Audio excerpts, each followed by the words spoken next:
Hi guys, welcome to GCS சமையல். So இன்றைக்கி நம்ம சேனலில் என்ன பார்க்க போகிறோம்னா, நாட்டுக்கோழி குழம்பு எப்படி செய்யறதுன்னு தான் பார்க்க போகிறோம். இது பார்த்திங்கன்னா நம்ம சளி காய்ச்சல் அந்த டைம்லலாம் இந்த மாதிரி அந்த ரசத்தை மட்டும் எடுத்து குடிச்சிங்கன்னா உங்களுக்கு எதெல்லாமே பறந்து போயிடும், சரிங்களா? அந்த மாதிரி இப்போ நம்ம சுவையான நாட்டுக்கோழி குழம்பு தான் எப்படி செய்கிறதுன்னு நம்ம பார்க்க போகிறோம். அதுக்கு நீங்கள் ஃபஸ்ட்டு நம்ம தேங்காயை அரைச்சி அதை பால் எடுத்து வச்சுக்கோங்க. அதெல்லாம் நான் வீடியோ காட்டல, ஸோ அதனால் உங்களுக்கு சொல்கிறேன். அதுக்கப்புறம் தனியாக மல்லியை அரைச்சி எடுத்து வச்சுக்கோங்க, சரிங்களா? இப்போ நம்ம வடை சட்டியில் கொஞ்சமாக எண்ணெய் ஊற்றி 2 கிராம்பு ஒரு பட்டை போட்டுட்டு இந்த மாதிரி நம்ம வெட்டி வச்சுருக்க வெங்காயத்தை சேர்த்துக்கலாம். பெரிய வெங்காயம் சேர்க்குறத விட சின்ன வெங்காயம் சேர்த்திங்கன்னா கூட உங்களுக்கு நல்லா டேஸ்ட் இருக்கும். பட் நான் சின்ன வெங்காயம் சேர்க்கல, பெரிய வெங்காயம் தான் சேர்த்துருக்கேன். சின்ன வெங்காயம் பார்த்திங்கன்னா அது உரிக்கிறதுக்கே கொஞ்சம் நமக்கு டென்ஷன் ஆகும். ஸோ பார்த்திங்கன்னா நீங்கள் அந்த மாதிரி ஏதாவது உரிக்கலாம் அப்படின்னா நீங்கள் சின்ன வெங்காயம் கூட சேர்த்துக்கோங்க, அதுதான் ரொம்ப நல்லதும் கூட. அதுக்கப்புறம் நம்ம கருவேப்பிலை கொஞ்சமாக சேர்த்துட்டு ஒரு 2 பச்சை மிளகா வெட்டி போட்டிருக்கேன். பச்சை மிளகா பார்த்திங்கன்னா ஒரு பச்சை மிளகாய் நடுவில் 2ஆக வெட்டுங்க, சின்ன சின்னதாக வெட்டிடாதீங்க, ஓகேங்களா? அதுக்கப்புறம் நம்ம வெட்டி வச்சுருக்க தக்காளி, நான் ஒரு 3 மீடியம் சைஸ் தக்காளி எடுத்து வெட்டியிருக்கேன்.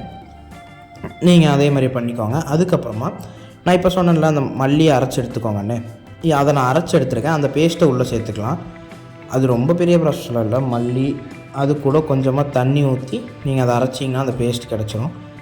இப்போ அந்த பேஸ்ட்டை நம்ம இப்போ வதக்கி வச்சுருந்த வெங்காயம் தக்காளி கூட நல்லா சேர்த்து மிக்ஸ் பண்ணி விட்ருங்க. அதுக்கப்புறம் பார்த்திங்கன்னா நம்ம நாட்டுக்கோழியை சேர்த்துக்கலாம். நாட்டுக்கோழியை கழுவும் போது நீங்கள் கடையிலே பார்த்திங்கன்னா உங்களுக்கு மஞ்சள் தேய்ச்சி தான் கழுவுவாங்க. பட் இருந்தாலும் வீட்டில் நம்ம ஒரு டைம் கழுவும் போது நம்மளும் கொஞ்சமாக மஞ்சள் சேர்த்து அதை நல்லா வாஷ் பண்ணி எடுத்துக்கோங்க. இப்போ நம்ம வாஷ் பண்ணி வச்சுருந்த நாட்டுக்கோழியை நம்ம சேர்த்துக்கலாம் உள்ள. நான் 1 கிலோ நாட்டுக்கோழி எடுத்திருக்கேன். நீங்கள் அதுக்கு தகுந்த மாதிரி வெங்காயம் தக்காளியெல்லாம் வெட்டிக்கோங்க. அரை கிலோ எடுத்தாலுமே ஒரு 2 வெங்காயம் 2 தக்காளி போதும்.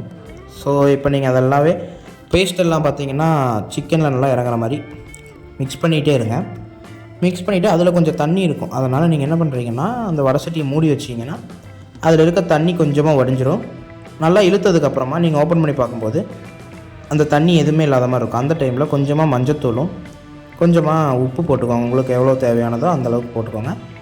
இப்போ நான் சிக்கன் மசாலா கடையில் வாங்கின சிக்கன் மசாலா தான் சேர்த்துருக்கேன். நீங்கள் வீட்டில் அரைக்கிற மாதிரி இருந்தால் கூட பட்டை கிராம்பு சோம்பு அதை என்னெல்லாம் தேவையோ அதெல்லாம் போட்டு அரைச்சி நீங்கள் அதை வீட்டில் கூட ட்ரை பண்ணலாம். ஸோ எவ்வளோ தண்ணி வேணுமோ அவ்வளோ தண்ணி ஊற்றி சிக்கன் முதங்குற அளவுக்கு தண்ணி ஊற்றுங்க. அப்போ தான் நமக்கு ரசம் கிடைக்கும், இல்லைனா கிரேவி மாதிரி ஆயிடும். நல்லா சிக்கன் ஃபுல்லாக முதங்குற அளவுக்கு தண்ணி ஊற்றிடுங்க. தண்ணி ஊற்றிட்டு மூடி வச்சுருங்க. மூடி வச்சுட்டு ஒரு அரை மணி நேரம், ஓகேங்களா, கரெக்டாக ஒரு 40 நிமிஷம் பக்கம் கொதிக்க விடுங்க. அப்போ தான் நாட்டுக்கோழி வேகும். ஏன்னா நாட்டுக்கோழி வேகிறதுக்கு ரொம்ப நேரம் எடுத்துக்கும். அதனால் நீங்கள் ஒரு 40 நிமிஷம் வரைக்கும் நல்லாவே வேக விட்டுருங்க. வேக விட்டதுக்கப்புறமா நான் சொன்ன தேங்காய் பால் இருக்குது இல்லைங்களா, தேங்காய் பால் எதுக்குன்னா கொஞ்சம் குழம்பு நமக்கு கெட்டியாக வரணுங்கிறக்காக தான். நீங்கள் அதை சேர்க்கணும்னு கூட அவசியம் இல்லை.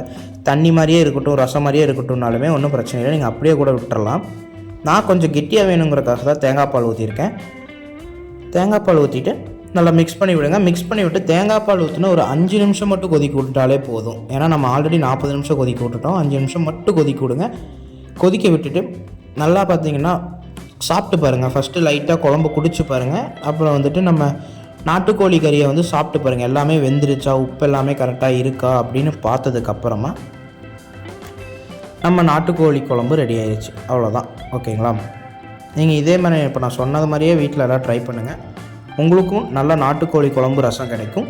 ஸோ கடைசியாக நம்ம கொத்தமல்லி போட்டு நம்ம சுவையான நாட்டுக்கோழி குழம்பை இறக்கி வச்சிடலாம், ஓகேங்களா? ஸோ இன்னும் வீடியோ அவ்வளோதான் கைஸ். இன்னும் நம்ம சேனலை சப்ஸ்கிரைப் பண்ணாதவங்க சப்ஸ்கிரைப் பண்ணிக்கோங்க. பக்கத்தில் இருக்க பெல் ஐக்கானை கிளிக் பண்ணிங்கன்னா அப்போ ஆளுங்கிற ஆப்ஷனை கிளிக் பண்ணி வச்சுக்கோங்க. அப்போ தான் நாங்கள் போடுற வீடியோஸ் எல்லாமே உங்களுக்கு நோட்டிஃபிகேஷனாக வரும்.